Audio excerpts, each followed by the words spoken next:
So now I'm going to introduce Andrew Grime of Pump Court Chambers. Andrew, good morning. Good morning, Rita. Thank you for inviting me. You're very welcome. Thank you for being here. So first of all, could you explain a little bit about your area of expertise? Yes, I'm a family practitioner who deals with predominantly children work with a particular interest in cases which involve children with additional needs, which can include educational needs, learning disabilities, and social and communication disorders. And I deal with those both in respect of child arrangements orders, so dealing with arrangements of where children are to live and spend time with parents and non-resident parents, and also in respect of financial remedy disputes, which is obviously when parties separate, how their finances are divided at the time of separation. Oh, that's brilliant. And actually, as you know, we're going to go into this in a lot more detail, but just taking a step back, I mean, any family separation is difficult, but when there is a child with special needs, it's a whole level of emotional complexity, isn't it? That's absolutely right, because the difficulty with one has to deal with children with, for example, special educational needs, is the fact that their world, in many cases, revolves around routine.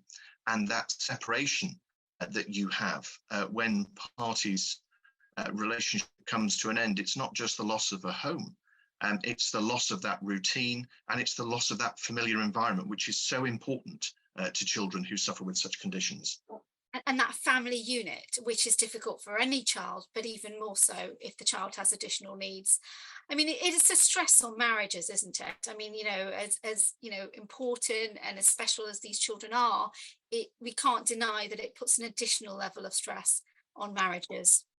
It does, and we see that from the fact that obviously divorce rates are higher amongst parents with, for example, autistic children, because it does, as you say, Rita, have a real impact, because parents naturally put their children's needs first, but the effect that it can have on the parties is huge in time, in money, because taking those in order, firstly in respect of time, particularly the primary carer, or as it were, the child's safe place, and the amount of time that they often have to invest in these children is huge, and it can have a significant impact upon their career.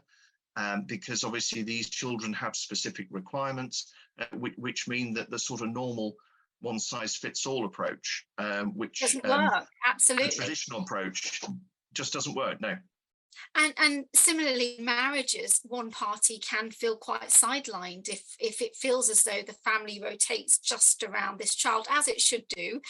But those emotions that are triggered from that can often be resentment, even from a sibling. Perhaps a sibling wouldn't get as much attention, and also, you know, there can be denial as to the extent of a child's needs, can't there? Yes, and often these behaviours, you know, are quite often uncharacteristic. But for example, the parent who is not effectively the primary carer for the child, or the child's, as it were, safe place, will understandably feel possibly rejection or neglect, or indeed jealousy. But that's purely because of the level of support that a child with special educational needs requires. Absolutely. Well, this is what we're going to explore in a lot more detail. So I think if we start with child arrangements orders, we'll be back in a moment.